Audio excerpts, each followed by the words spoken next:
Taipei has just released Arc 7 Chapter 107, and this video will be a summary of the chapter. By the way, this video contains a lot of lore drops, and it's very long, so I hope you enjoy. And by the way, I have a code.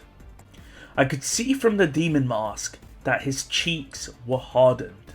The Emperor would not omit any words. I was the only one present to witness this in a room which was cut out from the world itself. The scene changes. Are you willing to die for me, Chisha Trim?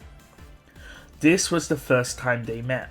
This was when Chisha Gold was 14 years old, with the name of Chisha Trim. The boy was 2 years his younger. After asking the question, the boy with black hair and black eyes stares at Chisha Gold, waiting for a response. Black hair and black eyes were unnatural. However, Chisha Trim also had dark hair himself. Chisha responds, calling the boy Prince Vincent Abalux. Vincent Abalux was one of the many children of the current emperor, Dryzen Valakia, and he may be one of the people who would ascend to the throne. Chisha wonders how he even got into this situation of sitting in the dragon carriage with the prince. It all started with helping others. Chisha helped a dragon carriage that was stuck on the road using his intellect. And this dragon carriage belonged to Vincent Abalux. Vincent was famous and known as someone who brings the miracle of the Abalux to places he visits.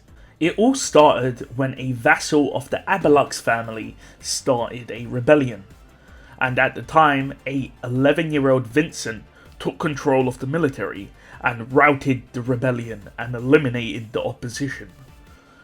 Vincent's name was not known, but he rallied people under him, and he crushed any opposition who saw him merely as a boy. Since then, rumours spread of his greatness. Even Chisha was aware of the rumours. This all led back to the question Vincent asked. Chisha assumed he was invited into the carriage as a show of thanks. Regardless, he couldn't refuse due to the fact that Vincent was the person inviting him into the carriage. Of course, he was a prince.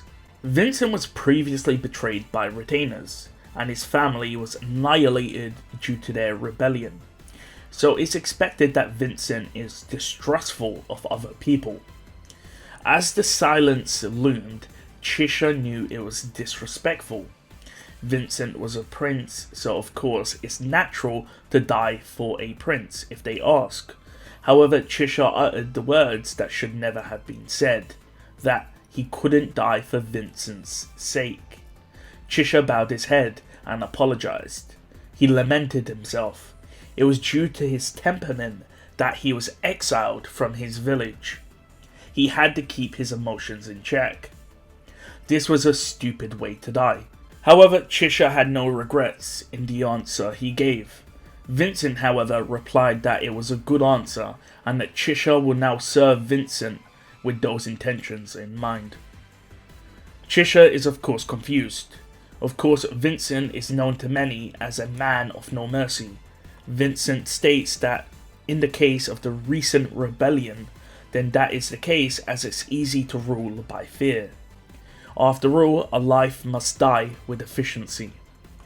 Chisha thinks back to the rebellion.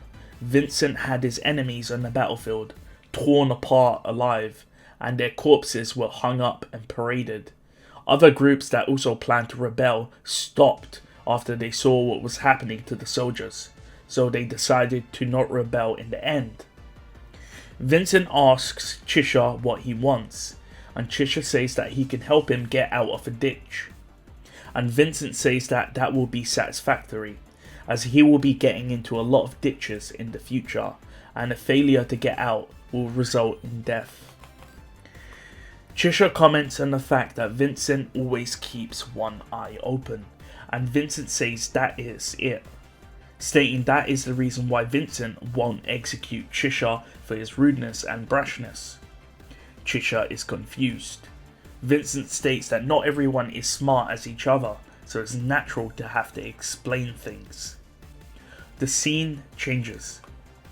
Chisha Gold was the new name given to Cheshire Trim, who was taken into the Aberlux mansion by Vincent. Chisha states he had a family back home, so if his name was known, it could be bad, so that's a reason why they picked a new name. Unless, of course, Vincent wants to kill everyone in Chisha's old village. Vincent comments that Chisha makes him seem like he's bloodthirsty. Vincent then asks Chisha if he's the one who has been spreading the rumour about Vincent being the Prince of Flesh Blood. And Chisha confirms it, saying that it's good to rule with fear, especially since parents will use it on the children. Vincent then states that even if he did appear in front of children, he wouldn't do anything, before stating that maybe he should live up to the rumours by applying the punishment on Chisha Gold.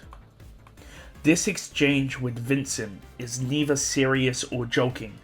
Vincent will use lives if it's needed.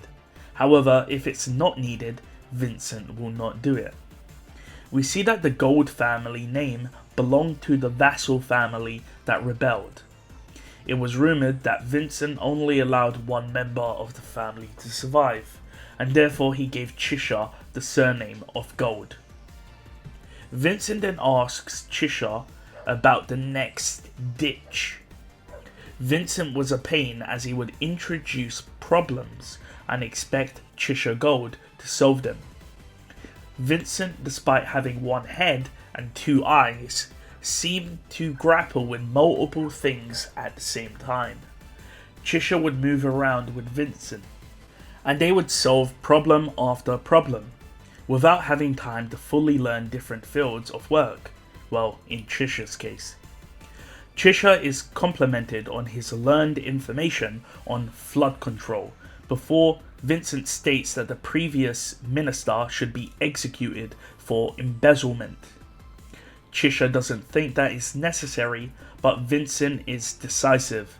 He knows what needs to be done. Vincent is a perfectionist. He dislikes incompetence. However, that seemed to have originated from a man. Vincent states that there is a spiteful man known as Stride Valakia. Chisha had never heard of this man.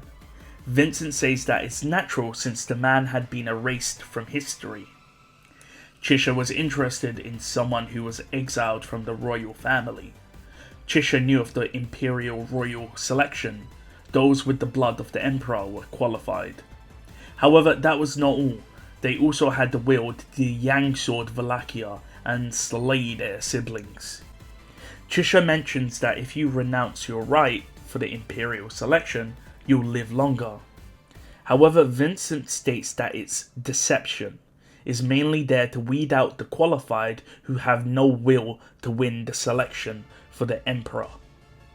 Vincent states that there is no such thing as exile for Valakians. However, Stride was different, and therefore he was punished with something that was seemingly impossible. However, even then, after being exiled, even Stride could not escape death.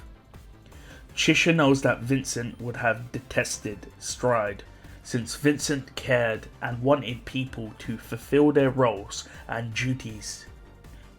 Chisha then asks Vincent how he knows of this information if it's supposed to be erased. Vincent states he found Stride's journal in the royal palace, however states that it's unreadable and has delusions of grandeur. Vincent's lips twist in disgust. Chisha then asks if he can take a look at the journal, and Vincent states he will not show Chisha the journal and their insane ramblings about observers. The scene changes. I think you're thinking too much. No one plots as much as you, Cheshire. The boy is reminded that the man's name is Chisha and not Cheshire. The boy, Cecilis Segmund, apologizes. Cecilis, similar to Chisha, was selected by Vincent as Vincent saw potential in him. Chisha, now 18 years old, sees that Cecilis does not have the cuteness of a boy 7 years younger than himself. Cecilis seems different. Even though Chisha was taught martial arts, he understands that his ability in the field is below average compared to others. However, Cecilis, on the other hand, was unique when it came to strength. Cecilis still wonders what is happening and asks if it is foreshadowing. The reason for this is because they're discussing events which will happen in the future, before Chisha states that he knows what the word foreshadowing means. Chisha is looking at documents and states that the disappearance of money isn't foreshadowing, instead it's evidence of corruption. Cecilis continues to speak afterwards, and Chisha wonders why Vincent hired him. He does his tasks, but he feels like there's something missing. Chisha then states that maybe their existence is also foreshadowing. And he mutters this. By the way, editor's note, this is foreshadowing, keep that in mind. Cecilis hearing this calls Chisha smart for being able to use the word, telling Chisha he's getting the idea of foreshadowing. Chisha says that he should be addressed with honorifics. However, Cecilis says that they're friends and on the same side, as Cecilis pats Chisha on the shoulder. This caught Chisha off guard, since he never really had anyone to call a friend. Chisha abandoned his village, worked for Vincent, and never really formed a bond with anyone. Chisha tells Cecilis to use his power to fulfill his wishes, and Cecilis says that he will, since his power is second to none. Chisha then mutters to himself that they will need to wait for the day that they can exist as foreshadowing. This was 6 months before the imperial selection. The scene changes. The death of Dryzen Wallachia and the beginning of the Wallachian imperial selection. Many people tried to overwhelm Vincent. However, at the end of the selection, Vincent won. Vincent Abalux killed all of his siblings. He walked a river of blood, as did Chisha Gold and Cecilis, who worked under him. During the imperial selection, Chisha had his own role to fulfill. He had to pull a wheel out of a ditch. Chisha comments that Vincent's sister has escaped unharmed. Vincent sat down, the newly crowned emperor. However, there was one secret only they knew, that Prisca survived, despite all of the siblings needing to be killed before the emperor was crowned. Prisca drank poison, but she survived and escaped. Prisca was special to Vincent. Despite her arrogance, Vincent saw her talent, as did Chisha. The right of the Wallachian election is to sever coexistence.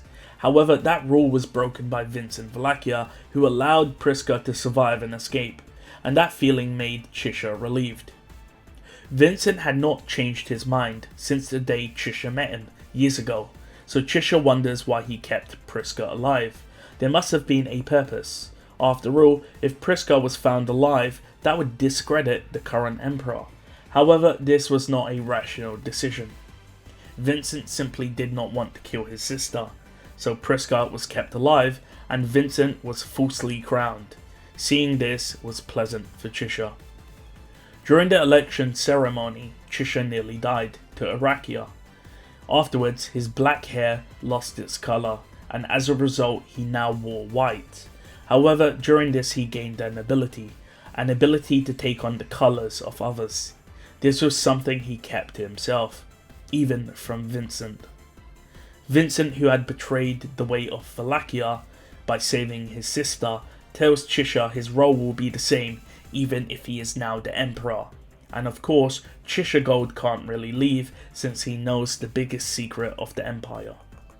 The scene changes. The days pass. The 9 divine generals are restored. Those of nobility are once again held in high regard. Wallachia is a skeleton of its former self, but the crest of the sword wolf will be hosted high, and those will be reminded that the strong are respected. And that is the Wallachian way. From outside the reign, Vincent may seem like other emperors. However, for those close by, they knew that he was totally different. Futile conflicts will cease to exist, and senseless killings will not be celebrated. Those who are not strong in the traditional sense can rise by their own merits and ambitions. Cecilus states he is 1, Anya is 2, Obart 3, and Chisha 4. Before Cecilus questions Chisha. After all, Cecilus understands he can defeat Chisha in 1 second, but of course there are several factors. Say for example if Chisha had 1,000 men. Cecilus responds saying that it might take 1,000 seconds to win. Cecilus was the immovable number 1, however he wasn't well liked. Regardless, he was still the strongest in the empire. Even if Chisha was weak, if he was able to gain 1,000 seconds versus Cecilus, then that was praiseworthy, hence why he wouldn't resign from his position of 4, even though he thinks his position is overrated. "Hello Chisha, it's a beautiful day, isn't it?" This was said by the stargazer. This was eerie for Chisha. He felt like his white body was stained black in Ublik's presence. This sensation, however, proved to not be a mistake years later. "A great disaster will fall upon us. A man who should not have been there stood in the hall," Ublik, the stargazer, stated. Chisha states he believes Ublik's prediction, as he has been correct many times before. However, Ublik says he isn't just making predictions, he's relaying what the stars tell him. Chisha then asks what his inquiries are regarding the great disaster that will befall Wallachia. Ublik goes silent. It's as Chisha said though, many of the problems were solved before they could deal a lot of damage. That's the reason why Ublik can enter and leave the palace on his whim. That's because Vincent has seen Ublik's talent firsthand and has given him that permission. Chisha states they have Arakia and Cecilus, who represent 1 and 2. However, Ublik just says the words destroyed, stating that Wallachia will be doomed.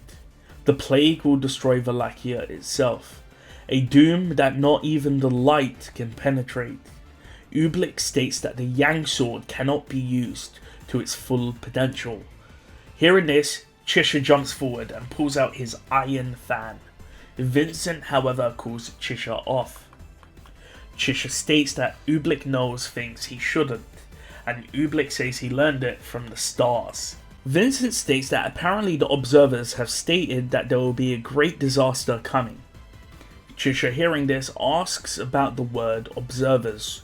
After all, this was the same word he heard years ago regarding Stride Wallachia. Chisha asks if an observer is the star that Ublik refers to, and Vincent concurs, saying that Ublik is most likely relaying what the observer has seen. Chisha then asks if Stride Wallachia was a stargazer, and Vincent says that is a very strong possibility, and Stride was hostile to the observers. By the way, this seems to be true, as you'll see later on. Chisha feels angry that this was kept from him. Ublik then tells Chisha to calm down, and Chisha tells Ublik to stop speaking out of line. However, Ublik says that's why he came, as he looks at Vincent.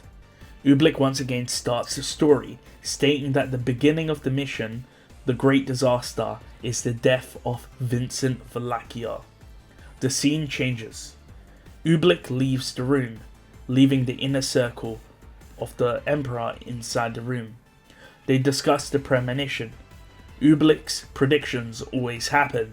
However, Vincent and the rest minimize the damage. For example, if there's an insurrection, that means that the insurrection will occur. It's just that the damage can be mitigated. Vincent states that the great disaster will be triggered by his death, meaning that Vincent's death will happen. The great disaster that comes afterwards has to be managed. Chisha tries to come up with solutions. However, Vincent has already theorized about it. Chisha then asks, when did Vincent know about the great disaster? Vincent then pulls out a journal belonging to Stradivarius. Chisha wonders about everything Vincent had done so far in his life. Met with him, hired him, became emperor, and then paved his own path by letting Prisca live. Vincent states that after his death, the damage has to be mitigated, stating that he will be the reformer, Chisha Gold. The scene changes. Chisha presses his iron fang against Ublik. Chisha asks Ublik if there's any way around it. Ublik said he already discussed it with the Emperor. Chisha asks what is Ublik's purpose. Ublik says his purpose is to prevent the destruction after the great disaster occurs. As Ublik said this, all emotion vanished from his face. This was the first time Chisha Gold felt as if he was looking at the real Ublik. However, Chisha again understands that Ublik is telling the truth. What he means by this is that Ublik says he will prevent the damage from the great disaster. He doesn't say that he will save the Emperor, just that he will mitigate the damage after the Emperor dies. That is his purpose. For Ublik's role to function, a great disaster has to happen, and then Ublik will prevent the damage that occurs afterwards. In other words, Ublik states, if all the causes of the great disaster vanish, then he himself will cause the great disaster by killing the Emperor. Chisha cannot believe what he's hearing as he presses the iron fan up to Ublik's neck, stating then maybe he should remove one factor here. However, Ublik says he can be killed, but the next stargazer will be chosen. So sorry, quick editor's note. This explains why Mariuli, which was Tarita's soul sister, wanted to kill Abel, because her role is to cause the great disaster to happen, so she can then mitigate it. So this lines up with everything. Ublik then states 4 great disasters that will destroy the world. We have the opportunity to stop one of them. We are the terminals of self-purification and self-defense brought to us by the stars, and there are plenty of alternatives. Chisha knows Ublik isn't lying. The declaration was so absurd, not even Vincent could come up with a solution to it. Even if Chisha was to kill the stargazers, if a new one was chosen, it would be the same as killing everyone in the country, so no one could be a stargazer. So that wasn't possible. Chisha wonders about potential alternatives, but nothing can be done. Chisha finally asks how does Ublik receive his messages from the stars, and then Ublik states he gets them in a dreamlike state. Again, editor's note, this is what happened to Stradivarius.